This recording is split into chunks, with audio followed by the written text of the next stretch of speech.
함께 찬양할 수 있도록 또 섬겨주시고 또 귀한 또 감사 나눔에도 감사드립니다. 다 사람들이 하는 것 같지만 다 하나님께서 일하고 계시고 모두가 거기에 다 이렇게 꿰어져서 그렇게 하고 있습니다. 이 성경 안습은 이제 좀 신생 단체이긴 하지만 이제 성령님께서 함께하고 계셔서 너무 신기하고 또 풍성한 이야기들이 참 많은 이제 그런 공동체인 것 같습니다. 네, 지금 이 1시간 하고 또 잠깐 쉬었다가 또 1시간 하는데요. 이제 2시간이면 그래도 이 책을 거의 다 이렇게 이제 이제 가이드를 이제 하는 것입니다. 이제 제가 좀 이렇게 가이드가 좀 부족하다 이렇게 좀 느끼고는 있지만 그래도 혼자 하는 것보다는 이제 훨씬 아마 쉬우실 겁니다. 그래서 요 1시간 또 다음 1시간만 하면 이제 다 이렇게 좀 잘 같이 살펴볼 수 있다 이런 생각을 좀 하시면 좋겠습니다. 예, 그리고 이제 저희가 이제 그 조가 이렇게 형성이 되었고 이제 조 안에서 나눔 시간이 좀 있거든요.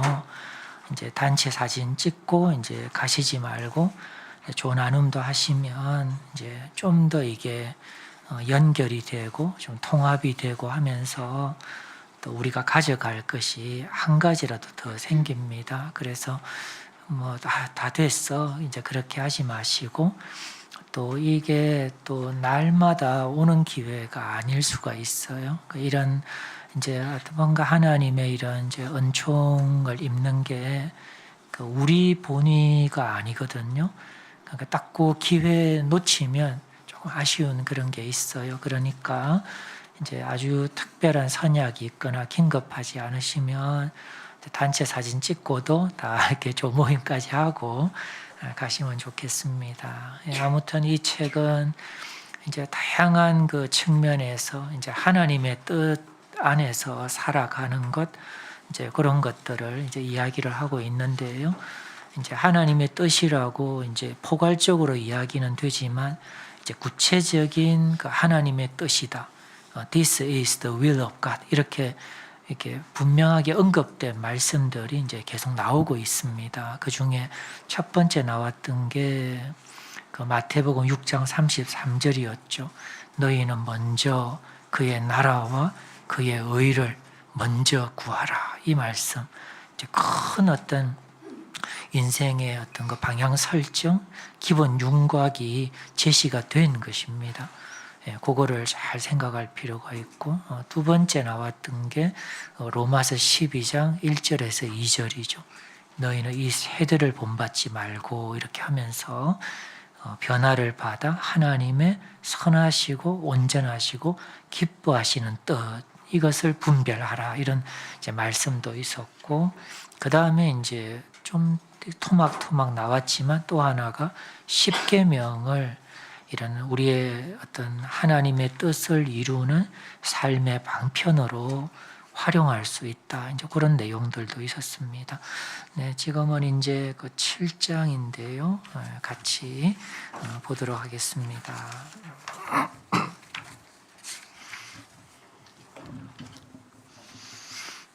7장은 이제 그 소제목이 이제 선택인데요. 이제 선택이 어떤 개인의 어떤 그 취향에 관련된 것은 쉽다는 얘기예요. 뭐 식사 뭐 하시겠습니까? 일식입니까? 뭐 중식입니까? 한식입니까? 그 쉽다는 거예요. 그런데 우선순위가 상충하는 것들이 있고 도덕적인 신념도 상충하는 경우가 있다. 이게 간단치가 않다. 이렇게 하는 것입니다. 그래서 이제 139페이지에 보시면 이제 밑에서 세 번째 줄인데 이렇게 우선순위가 아주 비등비등하고 또 도덕적인 신념이 서로 이렇게 좀 충돌되는 것처럼 보일 때 그 선택에 대한 어떤 기준이 뭐 없나? 이런 생각인데요. 이게 쉽지 않다는 것입니다. 이제 그 이유가 좀 참고가 되는데요. 선택이란 특히 하나님이 관련이 되면 본래 복잡할 수밖에 없다라는 것을 먼저 이야기합니다. 그래서 이런 아주 그 인간적인 거 또 이단적인 것들은 쉽게 어떤 그 솔루션을 제시를 하는 것 같아요. 그러나 그 진리와 이런 어떤 삶의 어떤 진지한 측면을 고려하는 이런 그 의미가 있는 이제 이런 내용들은 정직한 것 같습니다. 선택이란 본래가 이런 우리의 인생, 하나님 나라, 소중한 가치, 생명 이런 어떤 영역과 관련해서는 어떤 이렇게 선택의 기준을 제시하기가 쉽지 않다. 원래 복잡하고 어려운 것이다라는 것을 이제 먼저 이야기를 하고요. 그렇지만 140페이지에 보시면 그래도 이제 네 번째 줄이죠. 그래도 좀 방법이 없을까 하면서 제시를 하고 있습니다. 그러면서도 141페이지에 또 보시면 두 번째 단락의 아랫부분이죠. 모호함이 있다. 그런 우리가 이 세상에서는 영원의 시간의 이 편에서는 어느 정도의 그 모호함과 조금 이렇게 선명하지 않은 그런 면들이 있다. 이런 걸 다시 한번 이야기를 하면서 이제 몇 가지 그래도 선택하는데 좀 참고가 될 만한 이제 그런 어떤 참고 요소를 이제 세 가지를 이제 이 7장에서는 제시하고 있습니다. 그 첫 번째가 하나님이 말씀하시는 것을 이제 잘 귀담아 들으라라는 것인데 좀 더 구체적으로 이제 그 말씀이 이제 141페이지 맨 끝에 보면요. 코리 텐 붐이라는 사람의 이야기를 해요. 코리 텐 붐의 이런 자서전이 전기로 나와 있거든요. 저희 집에도 하나 있는데 그 읽어볼 만한 것 같아요. 이 코리 텐 붐에게는 상황을 통해서 하나님이 말씀하시는 측면이 있다 이렇게 하는 거예요. 그 다음에 흔치는 않지만 142페이지 아래쪽에 보시면 꿈과 또는 환상이라는 것도 아예 없다고 할 수는 없다. 그런 거. 그 다음에 이제 세 번째가 143페이지 중간인데요. 메시지, 이런 설교나 어떤 집회에서의 또는 어떤 소모임에서의 그런 딱 말씀이 전해질 때 하나님이 그것을 통해서 말씀하실 수 있다. 그 다음에 144페이지는 뭐냐면요. 침묵도 하나님의 메시지가 될 수 있다는 거예요. 우리는 보통 하나님이 자꾸 말씀하시는 그에 이제 좀 이제 관심이 있는데 하나님의 침묵도 그분의 어떤 의중이 될 수 있다는 거예요. 근데 이제 두 가지로 이 침묵을 설명하고 있는데 한 가지는 하나님이 특별히 말씀이 없으시다라는 것은 첫째, 어느 것을 우리가 선택하든지 어떤 방향이 정해져 있고 기본 어떤 윤곽이 선명할 때는 괜찮다라는 그런 신호일 수가 있다는 것. 근데 두 번째는 뭐냐면 긴히 더 하실 말씀이 있다라는 것. 그런데 이것을 우리가 자꾸 들으려고 하지 않아서 하나님이 침묵하시는 것일 수도 있다. 그런 내용이죠. 그게 이제 구체적으로는 145페이지 맨 위쪽에 그런 뭔가 하나님이 거듭 말씀하셔도 우리가 계속해서 등을 돌리고 이렇게 외면하는 그런 어떤 영역에 대해서 하나님이 침묵하실 수 있다. 그렇게. 아무튼 이 상황이라는 것, 꿈, 또 설교 메시지, 또 침묵 이런 걸 통해서 이런 다양한 어떤 경로로 하나님이 말씀하신다. 그렇게. 그래서 이것을 이제 잘 귀 기울여 듣고 선택할 수 있다라는 것이고, 이제 두 번째 어떤 그 방법으로 넘어가기 전에 그 145페이지 중간에 첫 번째 줄을 보시면 이 하나님의 말씀을 듣고 싶다면 영혼의 고요함을 가꾸어야 된다라는 것. 아주 어지럽고 산만하고 분주하고 또 욕망에 가득 차 있는 상태로서는 하나님의 말씀을, 때로는 하나님의 침묵이라도 우리가 귀 기울여 듣기는 매우 어렵다라는 것이죠. 그래서 이런 게 보면은 좀 팁이 되고, 이런 어떤 하나님을 경험하고 자기 인생을 이렇게 선택해 오면서 아주 확신을 가진 이런 신앙의 선배의 꿀팁이 아닌가 그런 생각을 합니다. 영혼의 고요함을 가꾸어야 된다라는 것입니다. 정말 아침부터 눈 뜨자마자 잠잘 때까지 계속 분주하고 끊임없이 그런 것이 아니라 탁 멈춤의 시간, 그런 것들을 이런 어떤 영성의 대가들은 이제 그런 그 멈춤을 좀 했다, 이렇게 이 저자도 이야기를 하고 있습니다.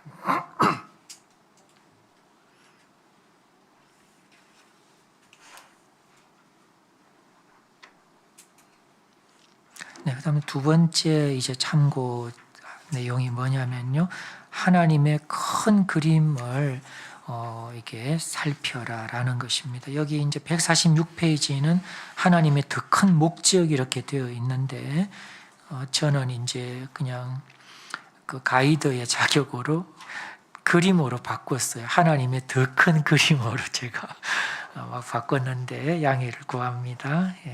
하나님의 큰 그림이 있다라는 것. 이제 성경에 게시된 하나님의 큰 그림이 있다는 거죠. 예를 들면 창조라고 하는 것, 타락이라고 하는 것, 그리고 창조, 타락 다음에 뭘까요? 구속이라고 하는 것, 하나님의 구원이라고 하는 것, 이런 하나님의 큰 그림이 있다라는 것이죠. 이 창조만 하더라도 하나님이 창조, 이 꽃도 다 창조하신 거잖아요. 꽃도 굉장히 의미를 주잖아요. 이 창조된 것들마다 다 그 존재의 이유와 의미와 목적과 이런 게 다 있는 거거든요. 우리 사람도 마찬가지죠. 창조라고 할 때 하나님이 나를 창조하신 목적이 있다. 그거를, 그 그림을 잘 생각하는 것, 그런 것들도 우리의 선택에 아주 중요 참고가 된다라는 것입니다. 그리고 이 타락이라고 하는 것, 구속이라고 하는 이런 것들도 당장에는 우리가 연결을 어떻게 짓지 싶지만, 이런 창조, 타락, 구속이라는 하나님의 큰 그림을 우리가 늘 이렇게 응시할 때 우리의 작은 어떤 행동과 결정에 참고가 될 수 있다라는 것입니다. 그다음에 세 번째 참고는 뭐냐면요, 이제 148페이지인데요. 여기는 바른 시각의 유지라고 되어 있는데, 좀 다르게 표현해 본다면 영원의 시각이라고 한번 저는 좀 해보고 싶더라고요. 그래서 이 영원한 시간을 바라보는 그런 시각을 좀 가질 필요가 있다. 좀 가깝게는 우리 개인의 종말을 생각해 볼 수 있겠죠. 내가 한 150년, 300년 이렇게 사는 거하고 7, 80년 사는 것, 그리고 종말이 곧 다가온다라는 것을, 이러한 어떤 사실을 잘 이해하는 것은 오늘 우리들의 선택에 결정적이게 된다는 거죠. 그래서 영혼의 시각, 좀 가깝게 말하면 인생의 종말이 온다는 것, 그리고 주님께서 재림하셔서 이 세상을 재편하신다는 것, 그런 것들도 이런 영혼의 시각이라고 할 수가 있습니다. 그리고 이런 시각이 우리의 선택의 방식에 영향을 준다라는 것입니다.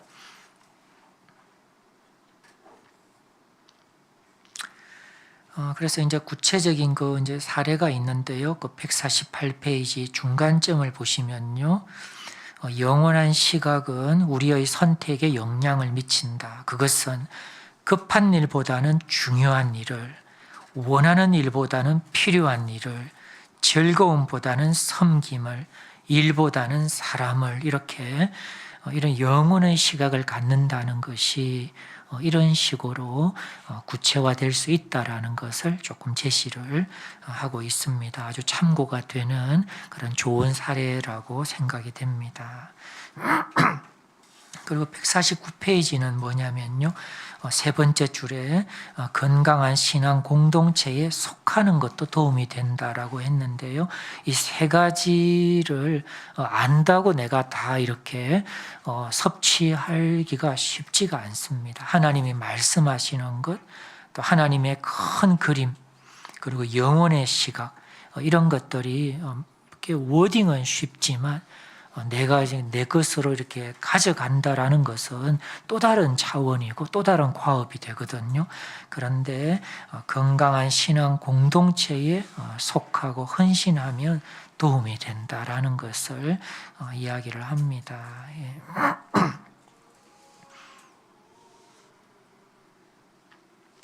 네, 그 다음에 그 149페이지 아랫부분에 보시면 오래전에 살았던 성도들, 그런 어거스틴이라든지 또 C.S. 루이스라든지 또 그 엘리어트의 짐 엘리엇이죠.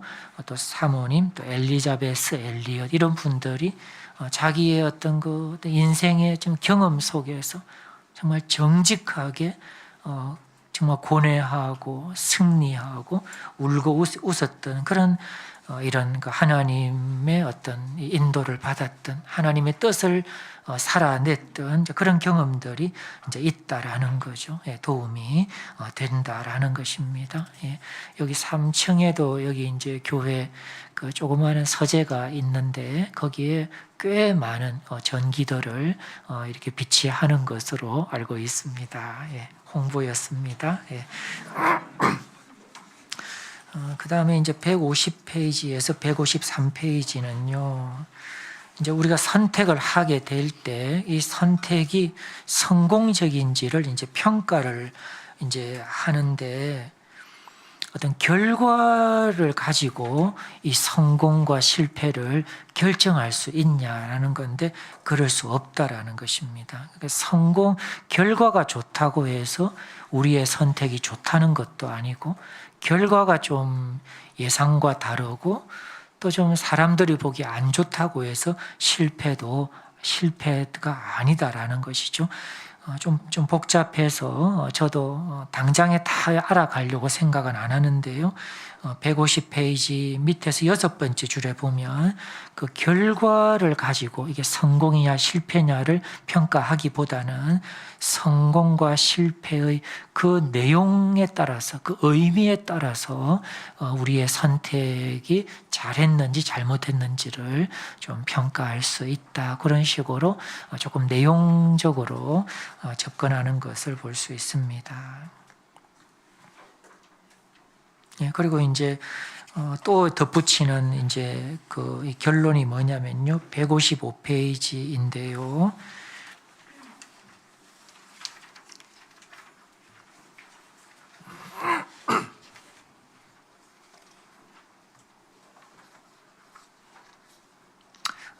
제가 정확하게 좀 못 찾겠는데요.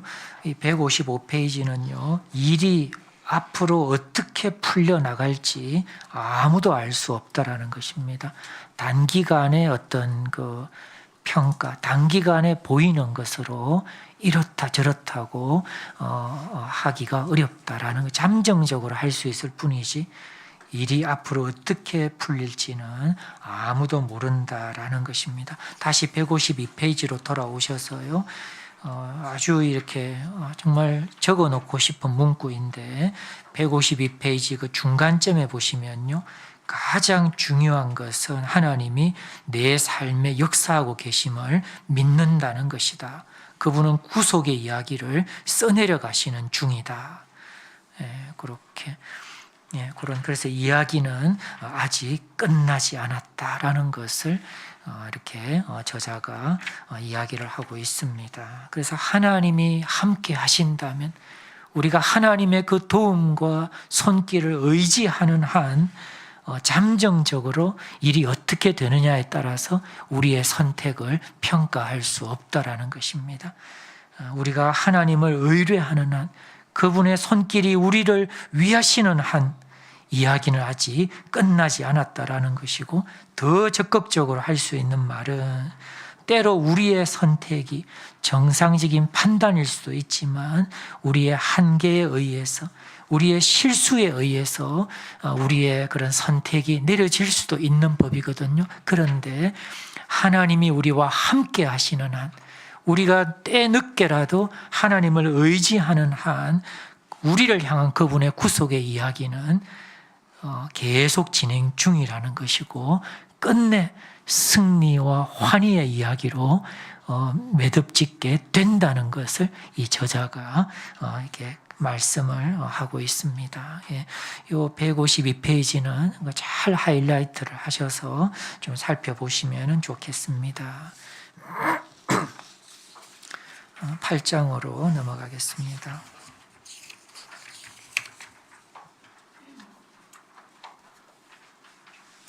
8장은 뭐냐 하면요, 이게 참 마음이 아픈 이제 그런 상황이에요. 우리가 지금 처해 있는 이 현재 상황이 우리가 회피하고 싶은 그런 상황에 내가 처해 있다면 그 주제를 이 8장은 다루고 있습니다. 161페이지를 보시면요, 과거에 내려진 어떤 선택이 있다는 거죠. 이것은 우리가 스스로 내린 것일 수도 있고, 우리가 아닌 우리와 관련된 다른 사람이 내린 어떤 결정일 수도 있는데, 중요한 것은 이제 161페이지, 2페이지인데 과거에 내려진 그 선택의 결과는 평생 우리 삶에 영향을 미친다라는 것입니다. 그 162페이지 그 이제 두 번째 단락부터 이 저자가 이 자기 인생이 이렇게 펼쳐진 게 그 대학의 호프 대학이라는 데를 딱 들어가면서 걷잡을 수 없이 거의 통제하기 어려울 정도로 자기 인생이 막 이렇게 펼쳐지고 또 전개가 된 이야기를 이렇게 정말 결혼해서 자기 어떤 직업까지 쫙 그 대학 입학으로부터 다 비롯된 이야기를 이렇게 소개하고 있는데요. 와, 이 선택의 무게가 엄청나구나. 그 사소한 선택으로 보이는데 엄청나구나 하는 것을 좀 생각해 보게 됩니다. 그래서 이제 161페이지, 2페이지는 그 현재 우리에게 미치는 영향이라는 게 나든 다른 사람이든 과거에 내린 그 선택에 의해서 우리가 영향을 받는다라는 것, 그리고 그 선택의 무게는 사실 엄청나다는 것, 이제 그것을 이야기한 다음에 163페이지에서는 그 맨 아래쪽 단락이네요. 잘못된 선택에 뒤따르는 그 결과를 좀 이어서 좀 소개를 합니다. 그리고 164페이지는 뿐만 아니라 아득한 과거에 내려진 선택들도 현재 우리의 삶에 영향을 미친다라는 것입니다. 저도 좀 깜짝 놀랐고 저자의 통찰력에 좀 많이 배웠습니다. 그런. 그래서 이제 165페이지부터는 이제 선택이라는 어떤 주제에서 좀 좁혀서 잘못된 선택에 따르는 결과를 좀 더 다루고 있습니다. 그 165페이지 그 소제목이 있죠. 역량과 지배의 차이 하면서 그 첫 번째 줄, 과거가 휘두르는 위력, 다른 말로 하면 과거에 내려진 그 선택의 결과는 절대적일까? 이런 질문을 이제 던지고 있습니다.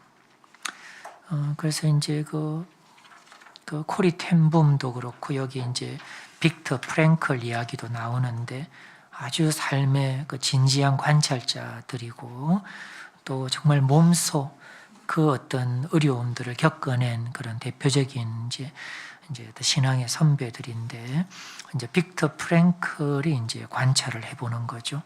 그런데 이 결론이 뭐냐면 이 정신과 전문가인데 과거가 휘두르는 위력이 절대적이지 않다라는 게 빅터 프랭클의 이런 이제 입장이라는 것입니다.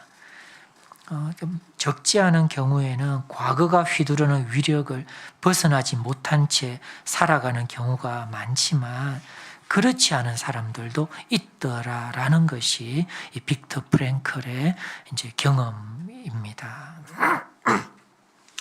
자, 조금 이제 어떤 그 솔루션을 이야기하기 전에 과거의 통제권을 내어주는 방식을 먼저 이 저자가 다루고 있는데 그 첫 번째가 뭐냐면요, 166페이지부터 보시면 이제 후회라고 하는 것, 후회하면서 사는 것.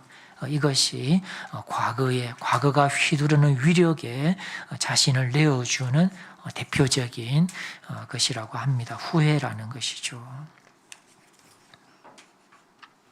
그래서 그 169페이지에 참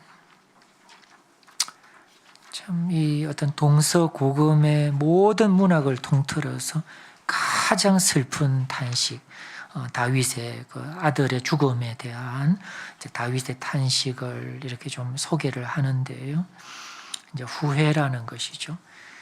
남의 아내를 강제로 빼앗은 결정이 연쇄 작용을 일으켜서 가져온 그 아들의 죽음에 대한 후회라는 것이죠. 그리고 170페이지를 보시면요, 아랫부분인데요. 그런데 그런 어떤 너무나 후회스러운, 너무나 그 저주스러운 그 과거를 되돌릴 수 없다라고 하는 한 번 내려진 어떤 그 결정, 선택에 의해서 과거가 딱 그냥 되돌릴 수 없는 상태가 된 그런 이 정말 돌덩이 같은 차디찬 정말 도저히 깨트릴 수 없는 벽과 같은 그런 어떤 느낌들을 좀 제시를 합니다. 그 다음에 두 번째, 이 과거의 통제권을 내어주는 두 번째 방식은 이제 그 170페이지 맨 마지막 줄부터인데요. 원한을 품는 것을 또 제시를 하고 있습니다. 이 후회와 원한은 약간 차이가 있는데요. 후회는 대체로 우리 자신이 내린 결정에 대한 것이라면 이 원한이라는 것은 대체로 다른 사람이 내린 결정에 대한 그 어떤 반응, 감정이 원한이라고 하는 것입니다. 이 원한이라는 것은 마음을 정말 이 도가니라는 참 그런 너무나 어떤 이 강력한 그런 어떤 이 개념이고 또 영화로도 되어진 것 같아요. 도가니. 그렇죠? 예, 그런 이 원한이라는 게 마음을 이 복수의 도가니로 몰아 넣는다라는 거예요. 이 분노의 도가니로 마음을 완전히 사로잡게 되는 거, 이 원한이라는 것입니다. 근데 그런 정도가 아니라 그 171페이지 그 밑에서 한 7번째 줄에 보시면 원한은 건강을 해치고 관계를 파괴하게 만든다라는 것입니다.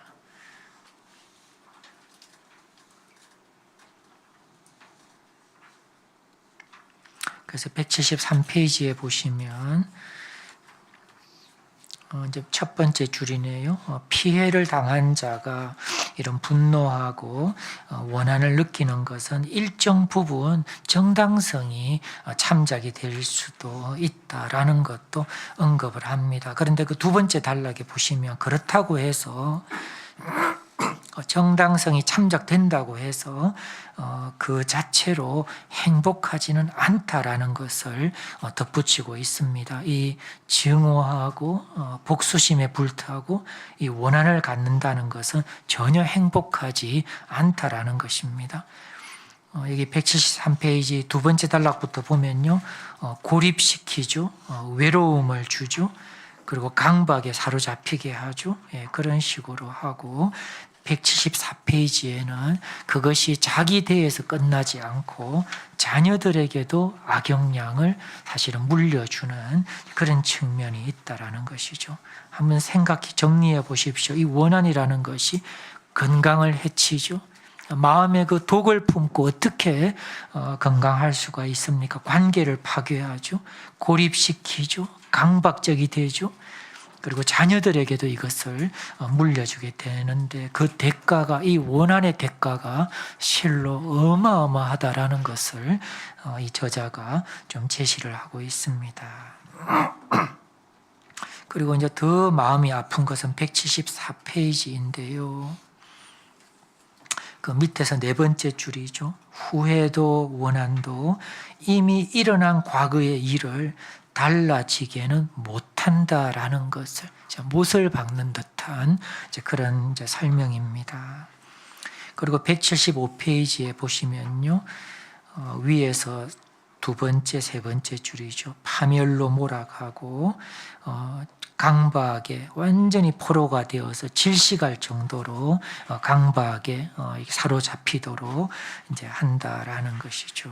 그래서 이 8장에서는 이런 우리가 정말 탈출하고 싶은데 그런 탈출이 잘 안 되는, 회피하고 싶은 그런 어떤 상황에 현재 갇혀 지내는 그런 어떤 주제를 좀 이야기하는데, 하나가 후회이고 하나가 원한이라는 거, 이제 문제를 좀 제기하는 것으로. 근데 아무리 우리가 후회하고 원한을 갖는다 하더라도 이미 한 번 이렇게 엎질러진 일, 이미 한 번 선택된 일의 그 결과는 돌이킬 수 없다라는 거. 그리고 그것을 가진 채로는 정말 너무나 대가가 엄청나다라는 이 정도의 어떤 현상학적인 이제 문제를 좀 제시하는 것으로 8장이 좀 종결이 되고 있습니다. 9장으로 넘어가겠습니다. 9장이 참 잘 썼다 그런 생각을 좀 했습니다.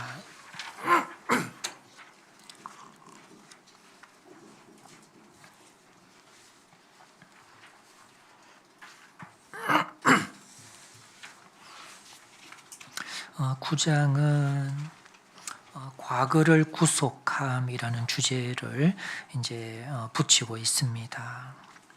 177페이지 두 번째 줄에 보시면 그 의미를 설명하고 있습니다. 과거를 구속함이란 하면서 이미 벌어진 과거의 악을 사용하여 하나님께서 선을 이루시는 것을 의미한다. 이렇게 밑줄을 잘 쳐야 되는 그런 개념입니다. 178페이지를 보시면 밑에서 세 번째 줄이죠. 사람들은 저마다 바꿀 수 없는 과거의 상처를 안고 살아가고 있다라는 것입니다. 그런데 이때가 바로 잠깐만요. 이 바꿀 수 없는 과거의 상처를 가지고 있는데 하나님의 어떤 구속하시는 능력이 역사할 수가 있고, 그 사례들을 그 178페이지 그 두 번째 단락에서 좀 다루고 있습니다. 물론 아주 특별한 사람들, 찰스 콜슨이나 또 이렇게 있지만 평범한 보통 사람들의 삶에서도 하나님의 구속이 역사하고 있다라는 것을 이제 실명은 제시하지 않지만 저자가 알고 있는 사람들의 사례를 제시를 하고 있습니다. 너무 신기하지 않습니까? 바꿀 수 없는 과거의 상처를 저마다 가지고 살아가고들 있는데 하나님의 구속 능력이 역사한다는 것을 사례를 제시를 하고 있습니다. 자, 어떻게 하나님의 구속 능력이 역사하시도록 할 것인가? 179페이지 첫 번째 줄인데요. 우리가 하나님을 우리 삶에 모시고 그분의 은총과 자비를 구한다면 그는 우리의 과거를 구속하실 수 있다라는 것입니다. 그렇게. 자, 조금 더 구체적으로 보겠습니다. 이제 후회를 먼저 다루고 있습니다. 이 179페이지에서 이제 후회를 다루고 있습니다. 아까도 말씀드렸지만 8장에서 후회란 자신이 내린 일의 어떤 결과에서 헤어나오지 못하는, 되돌릴 수 없지만 계속해서 아파하고 괴로워하는 그런 감정이라고 할 수 있습니다. 그런데 179페이지 맨 끝에 또 180페이지 윗부분을 보시면 우리의 어떤 그 잘못된 결정, 우리의 잘못된 행동으로 인한 어떤 결과로 인해서 우리가 아파하고 후회하는 그 감정을 가졌을 때 하나님이 우리의 과오를 용서하신다라는 것을 받아들여야 된다라고. 하나님의 용서를 받아들이면 이런 후회에서 벗어날 수가 있다라는 것, 과거의 이 위력에서 벗어날 수 있다라는 것을 제시를 하고 있습니다. 그 다음에 이제 180페이지부터는요, 이제 원한을 다루고 있습니다. 후회가 우리의 어떤 잘못된 어떤 결정, 행동에 대한 하나님의 용서를 받아들이는 것이었다면 우리가 갖게 된 이 원한에 대해서는 그 원인 제공자를 용서를 해야 된다라는 것을 이야기를 하고 있습니다. 그 180페이지 아랫단락에서 그것을 이야기하고 있습니다. 그리고 8장에서도 이 원한에 대해서 원한의 어떤 그 파괴적인 어떤 이제 그 속성에 대해서 언급을 했는데요.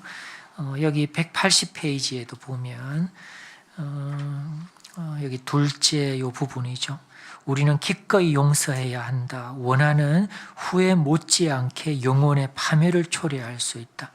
원한 때문에 가장 크게 피해를 입는 사람은 바로 원한을 품은 장본인이다. 이렇게 하면서 참 원인 제공자도 제공자이지만 가장 큰 피해를 이 당사자가 보게 된다라고 하면서 이 어떤 과거의 위력에서 벗어날 수 있는 그 방법으로 용서를 해야 된다라는 것을 제시를 하고 있습니다. 그래서 이제 이것도 이제 워딩이 쉬운 거예요. 용서를 해야 된다. 아멘. 이렇게 하지만 용서한다는 게 정말 이런 어떤 상황에 참 이렇게 처해보지 않은 사람이라면 이해할 수 없지 않을까 싶어. 용서를 한다는 게 나에게 이런 원한과 응어리와 정말 저주스러운 인생을 갖게 한 그 당사자에 대해서 용서를 한다는 것이 참 쉽지 않다. 이렇게 좀 생각해 볼 수가 있습니다. 그래도 몇 가지 이 저자가 노력을 하고 있습니다. 제가 하나 생각한 것은 우리가 하나님께 용서받은 것을 좀 잘 붙드는 것. 그러면 용서할 수 있는 힘이 좀 생기지 않겠나 그런 생각도 들고, 두 번째로는요, 180페이지 맨 마지막 제 줄인데 용서란 결코 한순간에 이루어지는 것이 아니고 과정이고 어쩌면 평생에 걸리기도 하는데 중요한 것은 시작하는 것이다. 결단하는 것이다. 그렇게 이야기를 하고 있습니다. 그리고 용서라는 것이 이제 정말 우리를 그 원한의 어떤 그 도가니에서 이렇게 빠져나올 수 있도록 해주는 그런 어떤 하나님의 방법일진데 간단하지 않다는 것이죠. 그래서 용서란 어떤 것인지에 대해서 그 181페이지에 보면 네 번째 줄부터 그 단락 전체까지 용서에 대한 설명을 하고 있는데 잘 참고해야 되는 그런 내용입니다. 용서라고 해서 무조건 잘못을 덮는 것이 아니다라고 하는 것, 마땅한 처벌을 받아야 한다는 것, 이런 것들이 용서의 전제라는 것입니다. 다만 그 가해자에 대한 심판과 처벌의 권리를 하나님께 맡긴다라고 하는 것, 그런 것들이 용서의 어떤 그 개념 중에 아주 핵심되는 개념이라고 할 수가 있습니다. 우리도 정말 인간적으로는 내가 정말 처단하고 내가 원수를 갚아주는 게 더 속 시원하다고 하지만 결국에는 나를 파멸에 이르게 하는 그런 피해자가 더 큰 피해를 보게 하는 그런 어떤 이제 내용이라고 우리가 생각해 볼 필요가 있습니다. 그런데 하나님께 정말 심판하시는 이 주제가 되시는 하나님께 그 권리를 내어 드릴 때 우리도 살게 되고 그 가해자에게는 응분의 대가가 내려지게 되고 정의가 이 우주에 영영이 세워지게 되는, 그리고 확실한 정의를 시행하시는 그런 하나님이시라고 우리가 생각해 볼 필요가 있습니다.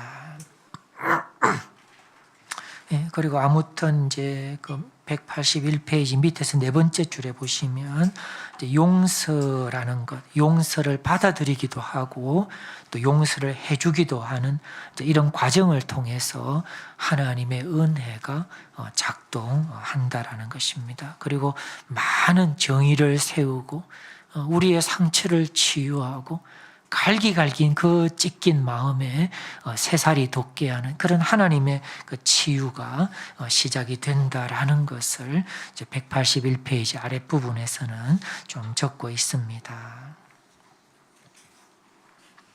그 다음에 182페이지에서 3페이지에 이르기까지는 이제 증오 내지는 원한의 그 한계에 대해서 이제 크리스티애니티 투데이 그 잡지에 실린 기사를 이제 인용을 하고 있습니다.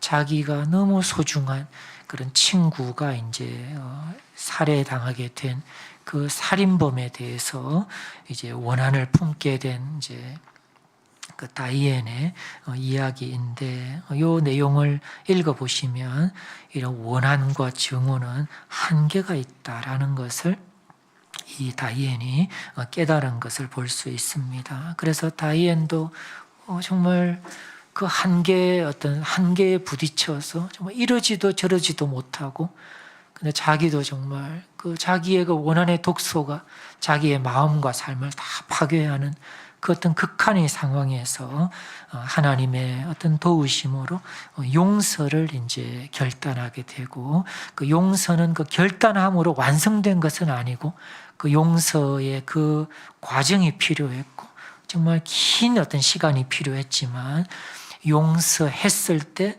우리가 방금 배운 것처럼 하나님의 은혜가 작동을 하면서 그 어떤 과거에 내려진 그 위력을 깨뜨리시는 하나님의 은총의 어떤 그 위력을 경험하게 된 그런 사례를 182.3에서 제시를 하고 있습니다. 그래서 아무튼 이 과거를 구속해야 된다는 것, 후회든 원한이든 그 방법들을 이런 하나님의 은총과 관련해서 용서라는 걸 통해서 이제 저자는 제시를 하고 있고, 마지막으로는 기다림이 필요하다라는 것을 좀 언급을 좀 하고 있습니다. 183페이지 그 마지막 단락이죠. 참을성 없는 마음은 이런 하나님의 치유를 오히려 좀 가로막게 된다. 그렇게 하면서 이 기다림과 인내가 필요하다. 그러나 반드시 하나님께서 구속하신다라는 것을 겸하여서 이야기를 하고 있습니다. 그리고 아까도 그 좀 했었는데 이 184페이지 그 중간 정도에 보시면요.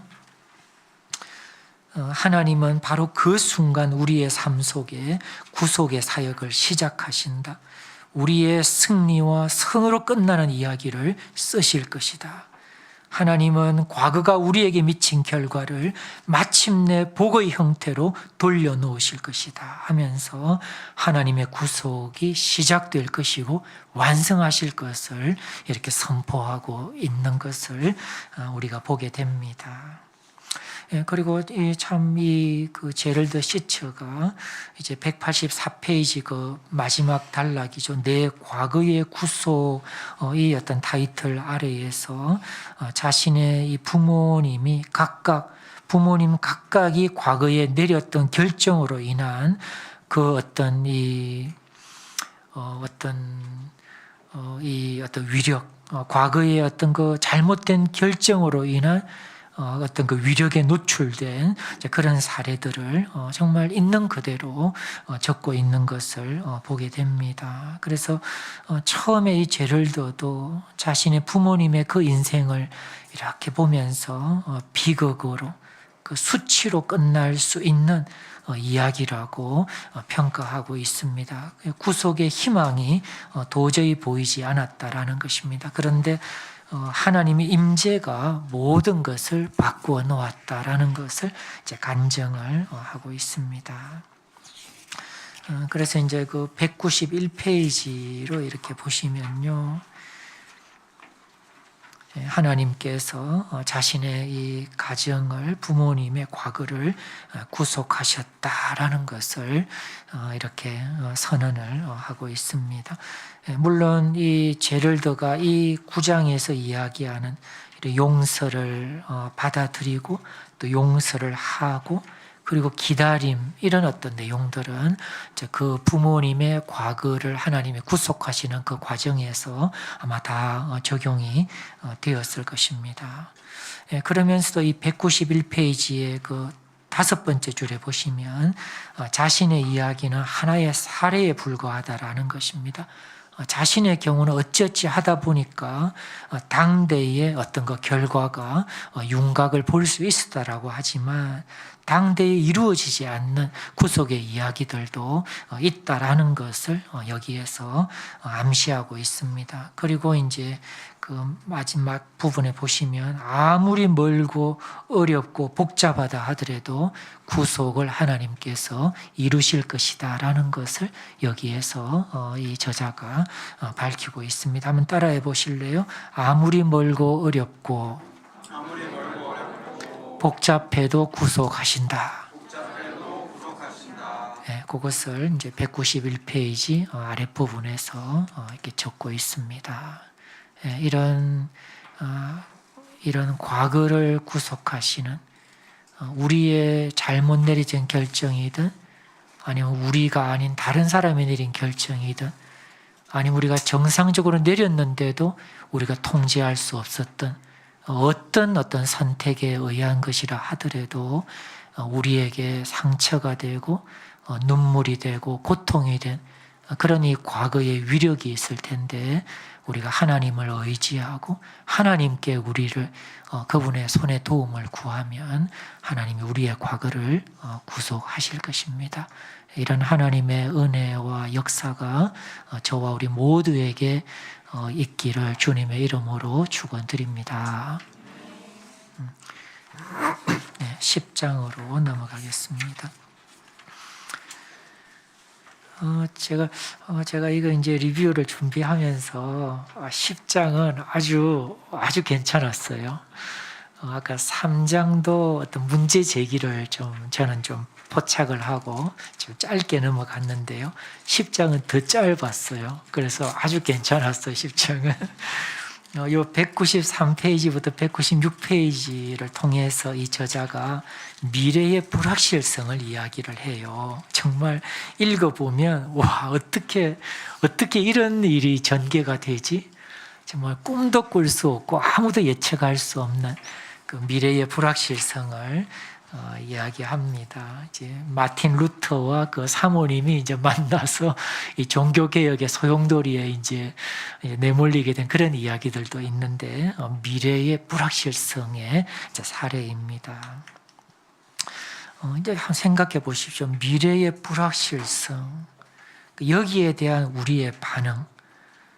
이제 이 불확실성이 있기 때문에 건강하지 않은 방식으로 반응을 한다는 것입니다. 하나가 염려이고 하나가 불안 내지는 두려움이라는 것입니다. 그것을 이 10장에서 좀 이야기를 합니다. 그래서 이제 두려움에 대해서 염려에 대해서 각각 어떤 주제를 정해서 이렇게 이 저자가 막 하기는 하는데 저는 그냥 좀 스킵해도 되겠다 이렇게 생각을 했는데 양해를 구합니다. 11장으로 넘어가겠습니다.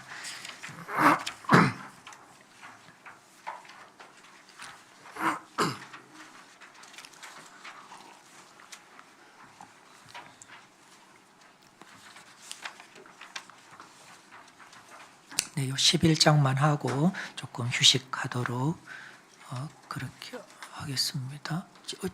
지금 시간이 많이 간 거 아니죠? 12시, 1시에 밥 어떻게 됐지? 네, 괜찮다고 하니까요. 안심입니다. 11장은 뭐냐 하면요.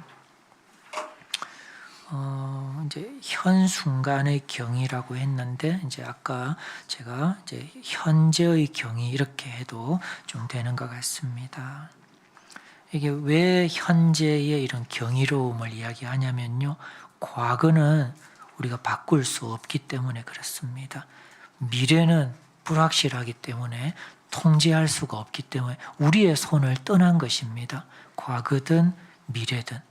근데 현재는 우리가 어떻게 할 수 있다는 것이죠. 이 기회의 시간, 가능성이 있기 때문에 이 저자는 이 현 순간의 경위에 대해서 우리들에게 이야기하려는 것입니다. 제가 이제 방금 말씀드렸죠. 과거는 바꿀 수가 없고 미래는 통제할 수가 없기 때문에 불확실하고 현재만 우리에게 가능성의 시간이고 기회가 된다고 했지 않습니까? 그런데 우리가 하나님을 의지하게 되면 놀라운 일이 발생하게 된다는 것을 지금 계속해서 붙들고 현재를 이야기하는 것입니다. 우리가 하나님을 우리의 삶의 중심 어떤 보좌에 모시게 된다면 그 하나님께서 우리가 바꿀 수 없는 과거이지만 우리의 과거를 구속하실 수 있다라는 것입니다. 그리고 불확실한 미래를 위해서도 우리를 준비시키실 수 있다라는 것입니다. 그것을 213, 214에서 이야기를 하고 있습니다. 좀 이런 8장, 또 9장, 10장, 11장 이렇게 다 연결이 좀 되어 있는데요. 좀 정리를 좀 해보면 이제 후회와 원한이 있다라고 했죠. 그리고 두려움과 염려가 있는데 하나님의 은혜가 우리를 구속하시고 또 승리로 마무리될 이야기를 이제 써내려 가신다라고 했습니다. 예, 그렇게. 그래서 이제 215페이지에 보시면 이런 하나님의 그 은혜를 수용하는 것이 이제 꿀팁으로 이 저자가 제시를 하고 있습니다. 그 215페이지 6번째 줄에 나오죠. 진실한 회개와 믿음으로 그분께 돌아가기만 하면 이렇게 되어 있는데 이런 우리의 그 과거를 구속하시고 그리고 우리의 현재 우리를 준비시키셔서 우리의 미래를 대비하게 하시는 정말 이 과거와 현재와 미래 가운데 우리의 삶을 돌아보시고 구속하시는 이 하나님의 은혜가 작동을 한다 이렇게 이야기하는데 전제 조건이 있다면 바로 이 하나님의 은혜를 우리가 수용하고 받아들이는 것, 또 다른 말로 하면 회개하고 돌이키는 것, 그것을 이 215페이지에서 적고 있습니다. 그래서 이제 이런 어떤 큰 이 메시지를 이 저자가 이런 8장, 9장, 10장, 11장에서 이렇게 제시를 하면서 이 11장에서는 조금 주의를 좀 우리들에게 좀 주고 있습니다. 그 216페이지에 그 나오는데요. 악용하지 않도록 주의하라는 것입니다. 이제 로마서에도 이제 이런 어떤 생각을 하는 사람들이 이제 나오고 하는데요. 하나님의 은혜가 작동을 한다고? 은혜가 과거를 구속한다고? 심지어 우리가 잘못한 우리의 과오로 인해서 저질러진 일들도 하나님의 은혜가 다 구속한다고? 아니, 그렇다면 서두를 이유가 뭐 있단 말인가? 이렇게 생각을 한다는 거죠. 그것에 대해서 이 저자가 악용하면 문제가 된다는 것을, 그래서 조심해야 된다는 것을 216페이지에서 제시를 합니다. 은혜가 작동한다면 서두를 이유가 뭐 있단 말인가? 이런 사고는 우리의 마음을 강팍하게 만들 수 있다라는 것을 지적을 하고 있습니다. 그리고 마음이 강팍하게 되면 돌아가기가 우리 뜻대로 되지 않을 수 있다라는 것도 지적을 하고 있습니다. 그래서 우리가 너무 어떤 인본주의적인 어떤 그 사고라고 할까요? 내가 다 결정할 수 있는 것처럼, 내가 멈추고 내가 움직이고 할 수 있는 것처럼 많이 생각을 하는데, 이런 제를더라든지 이런 신앙의 어떤 깊이가 있는 선배들을 잘 보면 그렇지 않다라는 것입니다. 그 통제권, 주도권을 우리가 행사할 수 없다라는 그런 입장입니다. 그래서 은혜가 작동한다면 마음껏 내가 이렇게 방탕하게 하다가 필요할 때 은혜를 구하면 되지 않겠나라는 것 자체가 벌써 우리의 마음이 강팍한 것이고, 강팍한 마음의 상태가 되면 내 생각처럼 그렇게 쉽게 돌아가지지 않을 수 있다라는 것을 이 저자가 이야기하는데 통찰력이 있다고 좀 느꼈습니다. 그리고 또 한 가지 좀 유사한 내용일 수도 있는데요. 221페이지에는 또 유사한 그런 오류이죠. 하나님의 은혜가 작동한다고? 서두를 필요도 없지만 이거 정말 내가 원하는 대로, 내가 정말 쾌락을 누리고 싶은 마음껏 막 살아도 되는 것은 아닌가? 이렇게 생각할 수 있다라는 것입니다. 그런데 221페이지의 그 중간 정도에 보시면요, 그러나 자신의 선택의 결과를 바꿀 수는 없다라는 점을 이제 언급을 하고 있습니다.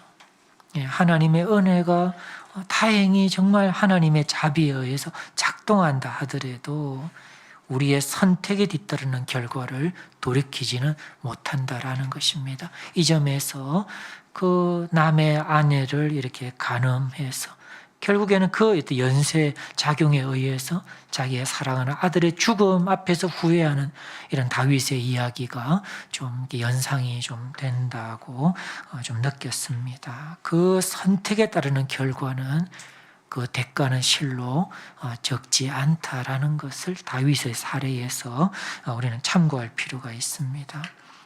더불어서 221페이지에서 222페이지에는 좀 악수를 두어서 더욱 불리한 처지가 된 사례들을 소개를 하고 있습니다.